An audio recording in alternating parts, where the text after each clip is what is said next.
সুপ্রভাত। খাঁটি বাঙালি ব্লগে সকলকে অনেক অনেক ওয়েলকাম। সকালবেলা ঘুম থেকে উঠে প্রথমেই ঠাকুর প্রণাম করে নিয়ে তারপরে দিনটি শুরু করছি। তখনও সবাই মোটামুটি শুয়েছিল, জানলা দরজা সব আটকানো ছিল, তাই আস্তে আস্তে সব জানালা সব খুলে দিচ্ছি। বাইরের আলোটা কত ভালো লাগে দেখতে।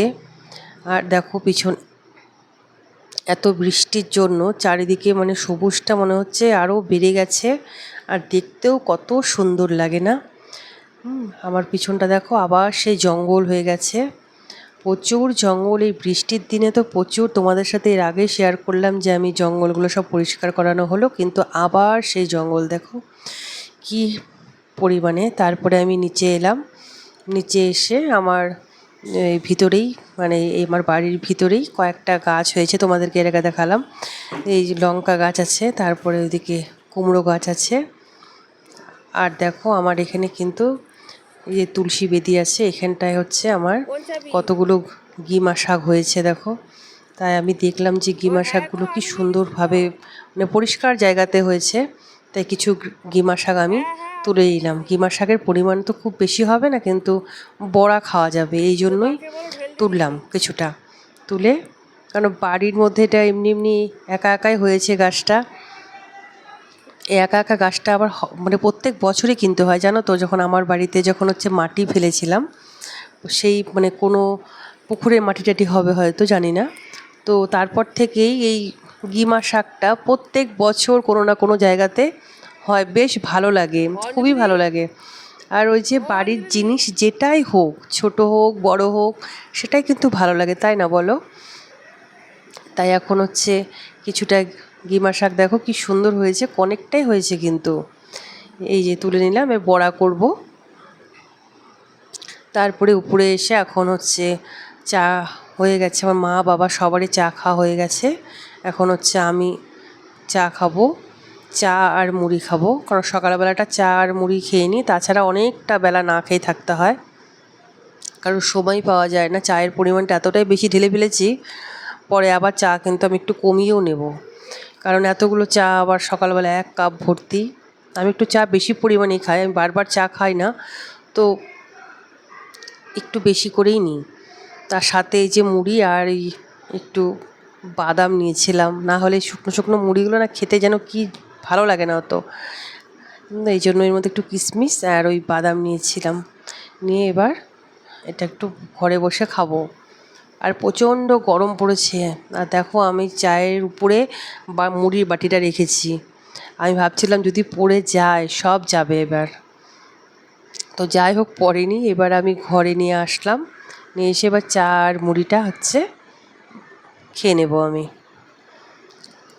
তারপরে দেখো আমার মা হচ্ছে আম কাটছে, পাশের বাড়ি এক বৌদি হচ্ছে আম দিল, তাদের গাছের আম, তো সেই আমটা কাটছে। আমার মা আমি আমরা সবাই খুব আম খেতে ভালোবাসি, আমার ছেলে তো সেই আম কাটছে। আর সব রান্নাবাড়ির সময় তো দেখো না আমার রান্নাঘরটার অবস্থা কী হয়ে আছে, চারিদিকে কিন্তু সবজি কাটা এইসব পড়ে আছে। দেখো তোমাদের সেটাও কিন্তু দেখাচ্ছি আমি, পরে সব পরিষ্কার হবে। এই যে আমার জমির সেই কুমড়ো ডোগা, ওটাও নিয়ে আসা হয়েছে, তরকারি হবে। আর মা এই যে আম কাটছে, আমার ছেলেকে দিবে আম কেটে। এদিকে আমার মার দেখো মোবাইল চলছে, মোবাইলের মধ্যে যেন কি সিরিয়াল হচ্ছে সেটা দেখছে। কাটতে কাটতে আবার একটা পড়েও গেল। এবার হচ্ছে রান্না বসিয়ে দিয়েছি আমি, ইলিশ মাছ এর মাথা দিয়ে হচ্ছে লাউ হবে, তো মাথা দুটো ভাজতে বসিয়ে দিয়েছি। এদিকে মাথা বসিয়েছি, এদিকে আমি কিন্তু লাউটাও কিন্তু বসিয়ে দিয়েছি। একসঙ্গে না করলে না প্রচুর লেট হয়ে যায়।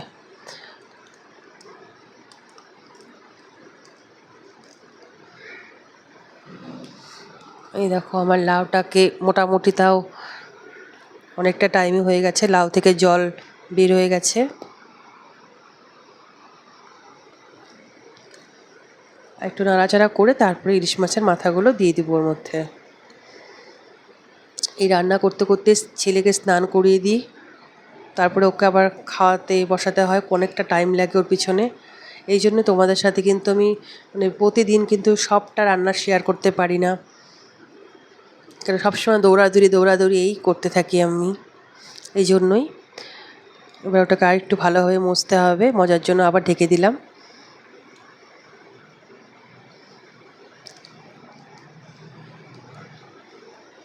আর সাথে হবে হচ্ছে ইলিশ মাছের সর্ষে পোস্ত। এই বর্ষাকালে ইলিশ মাছটা খাওয়া, তাছাড়া তো সারা বছর পাওয়া যায় ঠিকই, সেভাবে তো খাওয়া হয় না, বর্ষাকালে বেশি পরিমাণে খাওয়া হয়। ইলিশ মাছটা বেশ ভালো লাগে খেতে। এখন ইলিশ মাছগুলো হলুদ লবণ দিয়ে মেখে নিয়েছি, এখন এগুলো ভেজে নেব। কারণ আমি ইলিশ মাছ ভাজি না, কিন্তু আমার মা আবার ওই মানে কাঁচা মাছটা খেতে পারে না, তো এই জন্য আমাকে একটু হালকা করে হলেও ভাজতে হয়। তাই ওটা একটু মানে একবারে সবগুলো দিয়ে করব তো, মানে ভাজবো বলতে উঠিয়ে রাখবো না, একবারে এপিট ওপিট করে নেব। তাই সব বেশি পরিমাণে তেলটা দিয়ে দিলাম, দিয়ে সব মাছগুলো একবারে দিয়ে দেবো।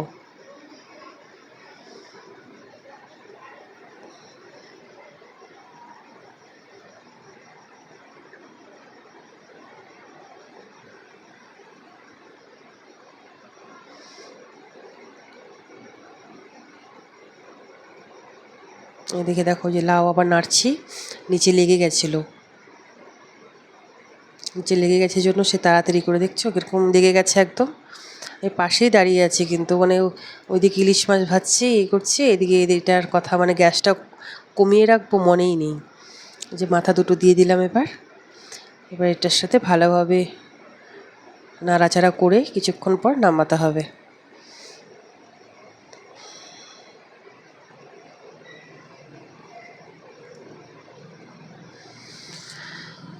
এই যে মাছগুলো আমার ভাজা হয়ে গেছে। যাই হোক, আমার রান্নাবাড়ি শেষ করে এবার আমি স্নান করতে যাওয়ার জন্য আমি ছাদে থেকে আমার তোয়ালাটা ছিল নিয়ে যাচ্ছি। এই যে স্নান হয়ে গেছে আমার, স্নান করে এসে তোমাদের দেখো আমি কি দেখাচ্ছি। আমার বাড়িতে এত পিঁপড়ে কি বলবো তোমাদের, তো আমি বলেই যাচ্ছি। তোমরা যদি কেউ জেনে থাকো যে পিঁপড়ে কিভাবে যায়, আমাকে অবশ্যই কমেন্টে করো। আমি এটা একটা হিট নিয়ে আসছি, যেটা দিয়ে বলে পিঁপড়ে যাবে। তো দেখা যাক। মানে আমার জানালায় বিছানাতে চারিদিকে পিঁপড়ে ভর্তি। আমার এই বর্ষার সময় আসলে পরে আমার বাড়িতে এত পিঁপড়ে হয় না, মানে কোথাও বসে শুয়ে কিছুতেই শান্তি পাচ্ছি না আমরা। মানে সব সময় বিছানার চাদর উল্টে পাল্টে দেখছি, ঝাড়ছি। মানে এমনিও যদি কোনো সময় বসি, সেটাতেও আমাদের ভয় পাচ্ছি, মনে হয় পিঁপড়ে মানে উঠে যাবে। দেখছো কীভাবে লাইন লাইন দিয়ে, তোমরা বুঝতে পারছো কি না, মানে এত পিঁপড়ে জানালায়, এমনকি ওয়ার্ড্রপের ভিতরেও পিঁপড়ে ভর্তি আমাদের। খুব পিঁপড়ের অত্যাচার, মানে এত বেশি, প্রচণ্ড। এই দেখো আমার জামা কাপড় যেখানে থাকে সেই ওয়ার্ড্রপের উপর দিয়েও আমি সবগুলো লাগিয়ে দিচ্ছি, কিচ্ছু করার নেই, কারণ এত পিঁপড়ের কামড় খাচ্ছে আমরা, মানে কি বলবো আর। যাই হোক, দেখো এত গরমে রাত্রেবেলা আমরা হঠাৎ করে কি করেছি দেখো, পান্তা ভাত বানিয়ে নিয়েছি আমরা। কিন্তু পান্তা ভাতগুলো কিন্তু মানে আগের দিন রাতের বা দুপুরের তা না, সন্ধ্যাবেলার দিকে রান্না হয়ে গেছিলো। সেই ভাতগুলোকেই ভালো করে ধুয়ে ঠান্ডা জল দিয়ে রেখে দিয়েছিলাম, কারণ খেতে খেতে মোটামুটি আমাদের রাত্রি 12টা বাজে তখন। এই জন্য হচ্ছে আর মানে অন্য কিছু খেলাম না, পান্তা ভাত দিয়ে। আমাদের ইলিশ মাছ যে করা ছিল, সেই ইলিশ মাছ ভাজার সাথে ভালো লাগে। দেখো অর্ধেক মানে একটা গোটা একটু আছে, আর একটা অর্ধেক একদম। এই দিয়ে রাত্রেবেলা আজকে হচ্ছে পান্তা ভাত খেয়ে নিলাম। সঙ্গে ছিল আম, কাঁচা পেঁয়াজ, লঙ্কা ছাড়া তো পান্তা ভালো লাগে না। যদিও আগের দিনের বাসি পান্তা হলে বেশি ভালো লাগে, আমাদের মানে হঠাৎ করেই এটাই ভালো লাগলো। সবাইকে টাটা, ভালো থাকবেন, সুস্থ থাকবেন, অবশ্যই পাশে থাকবেন।